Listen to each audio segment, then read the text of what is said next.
मेरे प्रिय बच्चे कैसे हो? तुम मेरा आशीर्वाद सदैव तुम्हारे साथ है और मुझे विश्वास है कि तुम अच्छे, स्वस्थ और खुशहाल हो।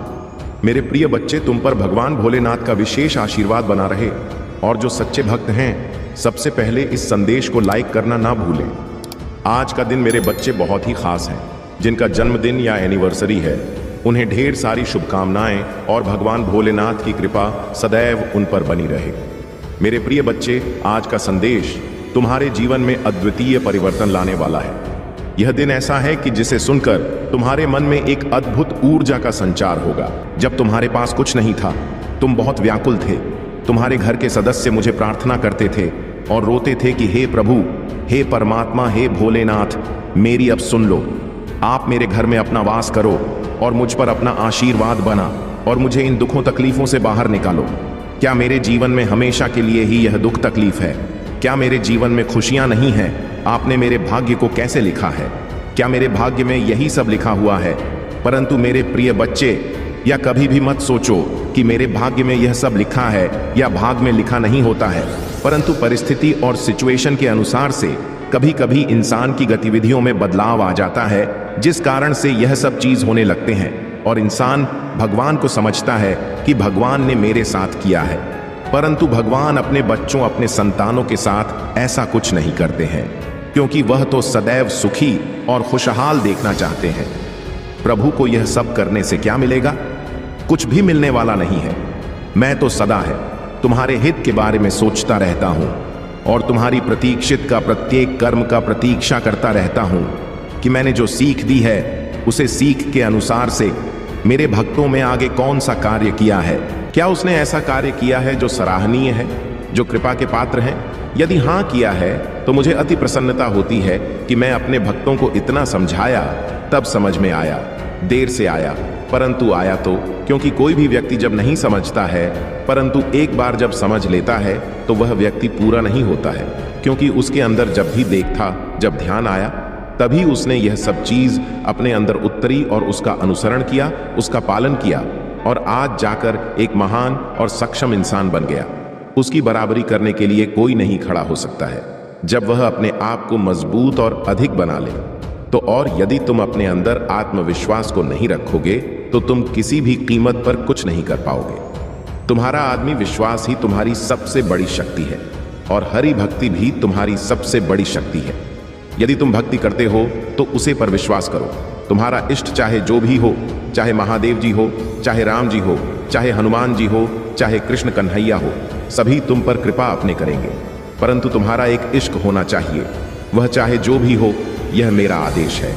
अगर अभी तक कोई इश्क, कोई आराध्य अपना नहीं बनाया है, तो तत्काल मेरी बात को मानो और अपने इश्क का चयन करो, अपने आराध्य चयन करो। उनके अधीन में रहकर तुम जो जो भी कार्य करोगे, वह तुम्हारे कभी असफल नहीं होंगे और तुम्हारे विपक्षी, तुम्हारा शत्रु तुम्हारा कभी भी बाल बांका नहीं कर पाएंगे। क्योंकि तुम्हारे समक्ष तो तुम्हारे प्रभु, तुम्हारे इश्क खड़े होंगे, जो तुम्हारी हर उन रुकावट को दूर कर रहे होंगे, हर तुम्हारे ऊपर होने वाले प्रहार को रोक रहे होंगे। ऐसी सिचुएशन में तुम्हें बस अपने प्रभु का नाम स्मरण करते रहना है और आगे बढ़ते रहना है। अगर तुमने अभी तक यह सब पहले ही कर लिया होता, तो तुम्हें आज यह सब देख लेना पड़ती है और तुम अपने जीवन को एकजुटता की ओर ले जाकर एक आशीर्वाद के साथ अपने अंदर एक दिव्य ऊर्जा का निर्माण कर लेते हैं। क्योंकि जब तुम्हारा ईस्ट मजबूत होगा और शक्तिशाली होगा, तब तुम्हारे अंदर उतनी ही मजबूती होगी। अपने आप को बहुत गिला नहीं महसूस करें। स्थिति चाहे जैसे ही हो, परिस्थिति चाहे जैसी भी हो, उसे पर डटे रहना तुम्हारे लिए हितकर होता है। यदि तुम स्थिति के अनुसार डटे रहे, तो तुम्हारी जीत निश्चित है, अन्यथा हारना तो तुम्हें है ही। यही एक नियम और सिद्धांत है। यहाँ व्यक्ति को स्थिति के अनुसार कार्य करना चाहिए। यदि ज्यादा खराब हो तो घबराना बिल्कुल नहीं चाहिए। उसी पर विचार करके अपनी प्रतिक्रिया करते हुए कार्य करना चाहिए। हो सकता है स्थिति तुम्हारी ठीक हो जाए, उस पर कोई भी असर ना आए।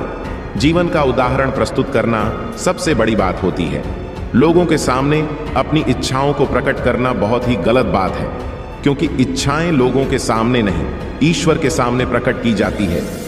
यदि तुम लोगों के सामने इच्छाएं प्रकट करोगे, तो वह जान जाएंगे इसकी क्या इच्छा है, क्या मंशा है, और यदि वह इच्छा तुम्हारी पूर्ण नहीं हुई, तो बाद में बताने पर देंगे और कहेंगे यह तो बड़ी बड़ी बातें कर रहा था, आज कुछ भी कर नहीं पाया तू। मेरे प्रिय बच्चे, यदि तुम भगवान ही ईश्वर से अपनी इच्छा को प्रकट करते हो तो वह इच्छा तुम्हारे ईश्वर पूर्ण अवश्य करते हैं। चाहे जिस स्थिति में करें, परंतु करेंगे अवश्य। फिर चाहे उन्हें जो भी करना पड़ जाए, चाहे इस विधि के विधान में हस्ताक्षर करना पड़ जाए, परंतु अपने भक्तों की इच्छा पूर्ण अवश्य करेंगे। ऐसे हैं हमारे प्रभु भोलेनाथ जी, हमारे शिव शंकर जी, उनकी मैं वंदन अभिनंदन बार बार करता हूँ। मेरे प्रिय बच्चे, या जो अनर्थ था तुम्हारे घर में होने वाला है, उसे तुम बचाकर अपने घर वालों पर उपकार करो, क्योंकि तुम्हारे घर वाले ये सब बातें नहीं जानते हैं कि कहाँ पर क्या हो रहा है। वे चुपचाप मौन होकर बैठे हुए अपना कार्य कर रहे हैं। समझना तो तुम्हें यह है, क्योंकि मैं तुम्हें अवगत करा रहा हूं। उस संदेश के माध्यम से समस्याओं का अनुसरण करता रहूंगा, फिर चाहे उसके लिए मुझे कुछ भी करना पड़ जाए। मेरे प्रिय बच्चे, कुछ ही समय शेष बचा है जब तुम अपनी स्थिति को सुधार सकते हो, अन्यथा पी करने वाला हो ही गया है। परंतु कुछ से समय है, अगर उसे समय के अनुसार तुम कार्य करने जाते हो और उस पर अपनी अनुकूलित अनुमानित प्रतिक्रिया प्रकट करते हो, उस आधार पर कार्य करते हैं, तो तुम्हारे परिवार पर जो यह संकट मंडरा रहा है, जो यह काली छाया मंडरा रहा है, वह दूर हो जाएगी। मेरे प्रिय बच्चे, कभी भी अपनी सिचुएशन को हल्के में मत लो। मेरे बताने से पहले ही ऐसा बातें जानते हो तो अच्छी बात है, अगर नहीं जानते हो तो उस जाने का प्रयास करो। जब तुम जान जाओगे तो इस प्रकार से अपने कार्य कर लोगे, अन्यथा तुम्हारे परिवार वाले तो अनर्थ करते ही रहेंगे। बाद में भी मुझ महादेव जी से कहेंगे, हे प्रभु, तुमने मुझे क्यों नहीं इन चीजों से बाहर निकल क्यों नहीं मुझे बताया कि यह करने से इतनी बड़ी समस्या खड़ी हो जाएगी। आज मुझे इन सब बातों से अवगत करा रहे हो। यदि पहले बता दिया होता है तब मेरी गलती निकलेंगे, अपने नहीं। चक्की में प्रतिदिन संदेश लेकर के आता हूं और यह बताता हूं कि तुम्हारे जीवन में जो उचित और अनुचित होता है, उनसे कुछ चीजों के बारे में विस्तार पूर्वक प्रस्तुति करता हूं। फिर भी तुम मुझे बाद में दोषी ठहरा ही देते हो, जानबूझकर मुझे दोषी ठहराते हो, परंतु अपने बारे में कुछ नहीं कहोगे। ना तुम अपनी गलती निकलोगे कि मैंने लापरवाही की है, मैंने प्रभु के संदेश को इग्नोर किया, नहीं तो मैं पहले ही जान जाता। तो आज मुझे यह दिक्कतें देखने को ना मिस्त्री, आज मुझे उस मुकाम पर खड़े होकर गिड़गिड़ाना और प्यार की भीख मांगने ना पड़ती। मेरे प्रिय बच्चे, अगर तुम आज मेरे इस संदेश को छोड़ देते तो तुम अपने घर में अनंत होने से बिल्कुल भी नहीं रोक पाते, क्योंकि धीरे धीरे समय निकलता जा रहा था, और यदि समय निकल जाता तो तुम्हारा बना बनाया काम बिगड़ जाता और तुम फिर उसमें कुछ ना कर पाते। इसीलिए मैं समस्या को गंभीर होने से पूर्व भी तुम्हें अवगत करा देता हूं। समस्या चाहे छोटा हो या बड़ा, मैं तुम्हें तत्काल उससे अवगत कराता हूं, पर मेरा जो संदेश सुनता है वही यह सब जान सकता है। आज मैंने जो भी तुम्हें बताने का प्रयास किया है, उसमें तुम्हारे लिए हितकर ही है। कोई ऐसे कार्य अनुचित बात नहीं है जो तुम्हारे फायदे में ना हो। मैं चाहता हूं कि तुम्हारा फायदा हो, तुम्हारा नुकसान ना हो, तुम किसी मुसीबत में ना पड़ो और ना ही कोई समस्या तुम्हारे सामने आए। मेरे प्रिय बच्चे, मेरी नजरों ने देखा कि तुम्हारे साथ अनर्थ होने जा रहा है और तुम जान नहीं पा रहे हो। तुम इस प्रकार से अपने कार्य की मस्ती में मत हो कि तुम यह सुनिश्चित नहीं कर पा रहे हो कि मेरे घर में क्या चल रहा है और मैं क्या कर रहा हूं। तुम अपने कार्य पर इस प्रकार से वह करते रहे। तुम्हारा कार्य तुम्हारा परम लक्ष्य और परम उद्देश्य था। इस आधार पर तुम और आगे पीछे कुछ नहीं सोच रहे थे, बस यही सोच रहे थे कि मुझे अपने लक्ष्य और अपने कार्य को पूर्ण करना है और इसमें सफल होना है। हमें किसी की बातों में नहीं आना है और ना ही किसी की बातों को मानना है। व्यक्ति चाहे जैसा भी हो, वह मेरे लिए अगर कुछ करना चाहता है तो अच्छा है, और यदि नहीं करना चाहता है तो मैं उसी पर अपनी कोई प्रतिक्रिया नहीं व्यक्त करूंगा, क्योंकि मैं कोई टिप्पणी उस पर करना ही नहीं चाहता हूं। जब वह मेरे लिए सक्षम और योग्य नहीं है तो मैं उसके लिए क्या करूं? इन सब बातों को तुम सोचते रहते हो, अपने मन में विचार करते रहते हो, परंतु यह विचार तुम्हारा निष्काम है। अपने मन में विचार ऐसे लाने चाहिए जो पॉजिटिव और नेगेटिव विचार लाने से कोई मतलब नहीं है। लेकिन नेगेटिव सोचने वाले लोग कभी सफल नहीं होते हैं और ना ही अपनी समस्या को दूर कर पाते हैं। यह इस प्रकार से नेगेटिव समझते हैं कि अपने कार्य को बनाने की वजह बिगाड़ लेते हैं, परंतु जो पॉजिटिव सोचते हैं उन्हें कुछ बताने की आवश्यकता नहीं है। उनकी सोच में इतनी शक्ति होती है, इतनी पॉजिटिविटी होती है कि वह कोई भी कार्य बड़ी ही सरलता से कर लेते हैं। चाहे उनके पास कोई समस्या आए, चाहे उनके पास कोई दुख है, चाहे उन्हें पैसों से समस्या हो, चाहे उन्हें नाक रिश्तेदार से समस्या हो, हर परिस्थिति में होते हुए यह समझदारी का परिचय देते हुए अपने कार्य को बड़ी ही सरलता से पूर्ण कर लेते हैं। उन्हें किसी के सहारे की आवश्यकता नहीं होती है, वह अपने आप में एक सहारा होते हैं। जीवन की मूल अवधारणा को प्रस्तुत करते हैं। यही एक जीवन जीने का मूल्य लक्ष्य है और मनुष्य की एक सबसे बड़ी महत्वाकांक्षा है। हर व्यक्ति को ऐसा ही करना चाहिए। अपने से विपरीत सोचने वाले को अपने से दूर ही रखना चाहिए, उसके करीब नहीं जाना चाहिए, क्योंकि उसकी विपरीत सोच तुम्हें बर्बाद कर देगी, तुम्हें ऐसा सोचने पर मजबूर कर देगी जो तुमने आज तक कभी सोचा नहीं होगा। और यदि तुम उनकी बातों में आ गए और उन्हीं के बताए कार्य को करने में लगे तो तुम्हारा जीवन तहत अनस होने से कोई नहीं रोक सकता है। मैं तो तुम्हारे भले के लिए ही सभी चीज बताता रहता हूँ, चाहे वह छोटी हो, चाहे वह बड़ी हो, चाहे वह अनुकूलित हो, चाहे वह प्रतिकूल हो। मेरे प्रिय बच्चे, तुम्हारे प्रभु तुम्हारी ही चिंताओं को अपने साथ लेकर जीवन का निर्वाह करते रहते हैं और अपने भक्तों की सभी समस्याओं को देखकर उन्हें अपनी निगरानी में रखते हैं। उन्हें संकेत देते हैं कि कल क्या करना चाहिए, कितनी टाइम एक्टिव रहना है और कितनी टाइम अपने आप को एक विचारधारा की ओर प्रस्तुति करनी है। इन सब चीज़ों को यह देखते हुए तुम्हारे जीवन का एक अहम लक्ष्य, अहम भूमिका को प्रस्तुत करते हैं। जैसे ही कोई प्रतिज्ञा तुम पर व्यक्त करती है, वैसे ही उसे कुछ अनुच्छेद देखने को मिलता है और प्रयास तो तुम पर बहुत करती है, परंतु सफल नहीं हो पाती है, क्योंकि वह यह नहीं जानती है कि मैं जिस पर आकाश कर रहा हूं उसके रक्षक शिव शंकर त्रिपुरारी हैं, जो समस्त संसार के मालिक हैं, पूरे ब्रह्मांड के रचयिता है। उनके होते हुए कोई भी किसी के जीवन में हस्तक्षेप कर ही नहीं सकता है। वह महिला तुमसे बहुत चलता है कि मैं तरक्की करता हुआ नहीं देखना चाहती है और ना ही इतनी हम सोता हुआ देखना चाहती है। वह तो यह चाहती है कि तुम कटोरा लेकर भीख मांगो और वह तुम्हें देखें, उसके चेहरे पर हंसी आए। परंतु यह कैसे संभव है कि किसी के चने और सोने से कुछ हो जाए? ऐसा बिल्कुल भी नहीं है। जो परमात्मा ईश्वर करते हैं वही होगा, उससे कहीं ज्यादा कुछ नहीं होगा। चाहे जितना प्रयास कर लो, सारे प्रयास तुम्हारी सफल हो जाएंगे, सारी इच्छाएं तुम्हारी नष्ट हो जाएंगी। तो चाहे जो भी सोच लो, चाहे जो भी कर दो, सब कुछ जहां के कहां रहने वाला है, उसमें कोई परिवर्तन और बदलाव नहीं लाने वाला है, क्योंकि सारी स्थिति को अपने बस में करने वाले मेरे प्रभु हैं, जो उसे पर बैठे हुए हैं, उसे चीज को रोक करके, जिसके आधार पर यह सब आज हो रहा है। तुम्हारे जीवन की आवश्यकता को मैं पूरा कर सकता हूं। मेरे प्रिय बच्चे, बार बार किसी चीज को सोने से, उसे पर विचार करने से मानसिकता पर असर पड़ता है। यदि तुम इतना विचार करोगे तो तुम्हारी मानसिकता इस तरीके से हो जाएगी जैसे कि तुम अपने अंदर विचार करते हो। तुम ऐसे विचार करते हो जो तुम्हारे लिए उचित नहीं, अनुचित सिद्ध होते हैं। परंतु जब तुम अपने प्रभु का नाम लेकर स्मरण करके कोई विकार करते हो तो वह तुम्हारा निर्विघ्न पूर्ण होता है। तुम्हें मेरी बात को अपने हृदय में बसाकर कोई भी कार्य करना चाहिए। मेरे प्रिय बच्चे, यदि तुम्हें अपने प्रभु शिव शंकर की महिमा पर और दयालुता पर विश्वास है तो कमेंट बॉक्स में हाथ टाइप करें कि मेरे प्रभु आज मेरे साथ एक ऐसे अनर्थ होने से बचाया है जो मेरे जीवन का गुप्त रहस्य था। मैं वह बिल्कुल भी नहीं जानता था, परंतु मेरे प्रभु महादेव जी ने उसे वक्त रहस्य को निकालकर मेरे सामने उजागर किया है। तब जाकर मैं समझ पाया हूं कि मेरे प्रभु ने मेरे लिए इतना कुछ नहीं किया है।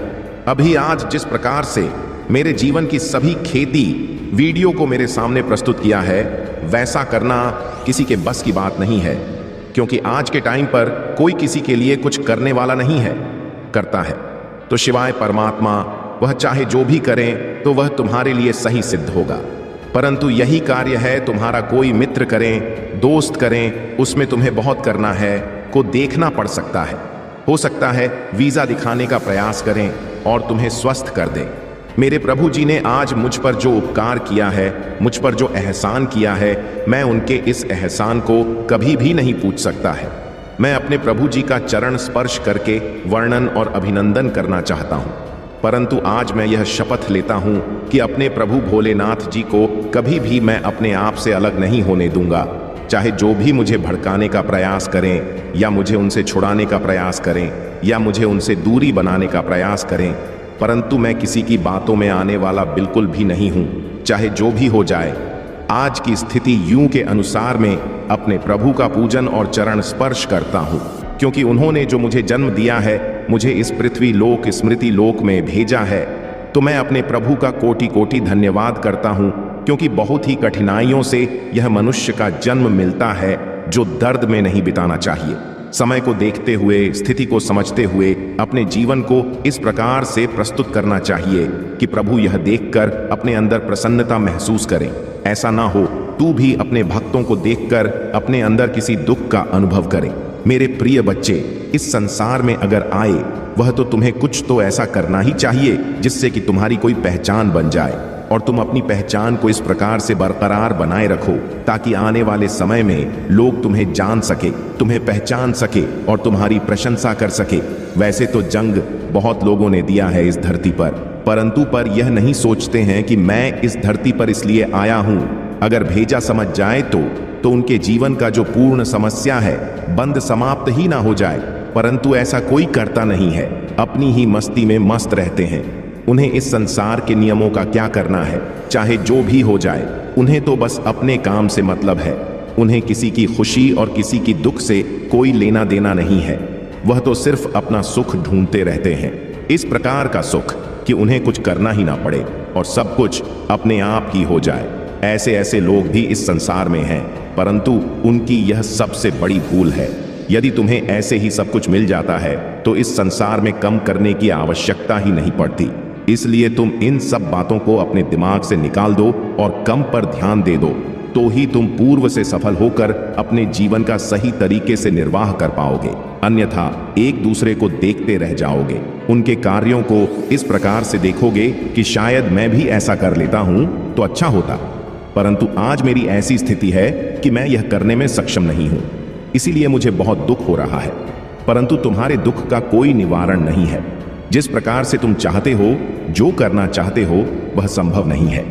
अगर तुम विधि के विधान के नियम के अनुसार कोई कार्य करते हो तो उसमें ईश्वर भी तुम्हारा साथ देते हैं और तुम्हारे सामने आकर खड़े हो जाते हैं तुम्हारी समस्याओं को तुमसे दूर करने के लिए और तुम्हें हर उसे मुसीबत से बचने के लिए जो तुम्हारे जीवन में बहुत ज्यादा संकट और दुख तकलीफ उत्पन्न करने वाले हैं। मेरे प्रिय बच्चे, अपनी कमजोरी को कभी भी सिखाओ मत। अपने कमजोरी को इतना भी कमजोर मत बनाओ कि बात नहीं नीचे दिखाने के लिए दिवस कर दे। अपनी कमजोरी को तुम अपना साहस बना लो। मुझे तुम अपनी कमजोरी को साहस बना लोगे तो वह तुम्हारे लिए एक बहुत बड़ा वरदान सिद्ध हो जाएगी। फिर वह नकारात्मक ऊर्जा तुम्हारे सामने आने नहीं देंगे, सिर्फ तुम्हारे हिसाब में सकारात्मक और नकारात्मक ऊर्जा लेकर के आएगी। तो मैं यह बताए गए सभी कार्यों का, सभी बातों का पालन करें, अन्यथा फिर मुझे बाद में मत कहना, क्योंकि मैं जो आज तुम्हें बता रहा हूं मैं कल नहीं बताऊंगा, और जो कल बताऊंगा वह परसों नहीं बताऊंगा। इसलिए मेरे प्रत्येक संदेश को प्रत्येक दिन सुनो और अपने जीवन की समस्याओं को अपने से दूर करो। अपने आप को अच्छा बनाओ, अपने जीवन को बेहतर बनाकर उसे तरीके से प्रस्तुत करो कि तुम्हारे जीवन में कभी कोई तो तकलीफ, कोई समस्या, कोई परेशानी बिल्कुल भी ना आए। चाहे जैसा भी हो, जो भी तुम्हारे जीवन में हो रहा है वह अच्छा नहीं हो रहा है, परंतु जब स्थिति थोड़ा विपरीत हो जाए तो कुछ सोचा, आप जो मैं तुम्हें देता हूं उनका पालन करना चाहिए। जब तुम उनका पालन करोगे तो तुम्हारे जीवन की जो गतिविधियां हैं, जो स्थिति बिगड़ने वाली होगी वह ठीक हो जाएगी। परंतु यदि तुम मेरी बात का उल्लंघन करोगे तो तुम्हारी स्थिति ठीक होने में बहुत समय लगेगा, क्योंकि मैं जो बताऊंगा तो सटीक और सही रास्ता बताऊंगा। तुम्हारी समस्याओं को देखते हुए जिस प्रकार की तुम्हारी समस्या होगी इस प्रकार का मैं उपाय तो नहीं बताऊंगा, फिर तुम्हें इधर उधर भटकना नहीं पड़ेगा। यदि तुम्हें भटकना है कि मेरी बातों को मत मानो, मैं तो अपने तुमको हमेशा खुश देखना चाहता हूं, उन पर अपनी कृपा दृष्टि बनाना चाहता हूं, परंतु मैं जो भक्त मुझे स्वीकार करते हैं वही करते हैं। बहुत लोग तो मुझे इग्नोर करके चले जाते हैं। तो सबकी अपनी अपनी सोच है, अपनी अपनी मानसिकता है। जिसके अंदर हम और अहंकार होता है वह अपनी अहम और अहंकार में चूर रहता है, वह किसी की नहीं मानता है। चाहे इंसान हो चाहे भगवान हो, वह अपने आप को ही सब कुछ समझने लगता है। यही उसकी सबसे बड़ी भूल होती है, क्योंकि जब व्यक्ति अपने आप को सर्वश्रेष्ठ से सर्वश्रेष्ठ समझने लगता है तो समझ लो उसका अंत समय आ गया है, क्योंकि उसका अहंकार उसके सर पर चढ़ जाता है। इस प्रकार से सर पर चढ़ जाता है कि वह सबको भूल जाता है।